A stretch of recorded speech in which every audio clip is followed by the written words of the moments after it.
She left her baby with me every night, so I made one phone call. When my stepdaughter pushed past me and walked out that door, I picked up my phone. What happened next changed every single life in that house forever. I married Karen when her daughter Melissa was 13. From day one, Melissa made the rules crystal clear. I was not her father, I would never be her father, and I shouldn't bother trying. I respected that. I kept my distance, showed up quietly, drove her to volleyball practice, helped pay for her senior trip, fixed her car when it broke down the summer before college. No expectations, no pressure. She moved out at 18 and barely looked back. Then, 3 years later, on a freezing January night, she knocked on my door, holding a 4-month-old in a carrier. No Daniel in the picture anymore.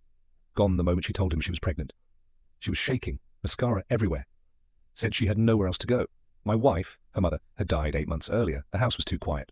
So I told her to come in, put her stuff down, and stay as long as she needed. No rent, no conditions. For about 2 weeks, it actually felt like something real was being built. Then the pattern started. She worked waitressing, or so she said. Night shifts, closing shifts, double shifts. I didn't mind watching baby Connor. It was easy company. But then one Friday, my neighbor Tom asked if that was Melissa he'd seen at the lounge on 5th Street the previous Thursday around midnight. I told him it was probably someone who looked like her. That night, I checked her location on Find My Friends. She'd added me back when she moved in for emergencies.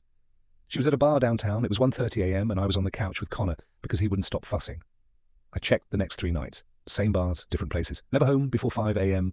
I started writing things down. Dates, times, how many nights Connor had slept in the pack and play in my room because Melissa said she needed her room to herself to decompress. Over 30 days, she'd been home 9 nights. His last pediatric appointment had been 5 months earlier. I had no legal authority to authorize any medical care if something went wrong. On a Sunday morning, she stumbled through the door, just after dawn, smelling like a nightclub. Connor had been running a low fever all night. I'd been awake for hours.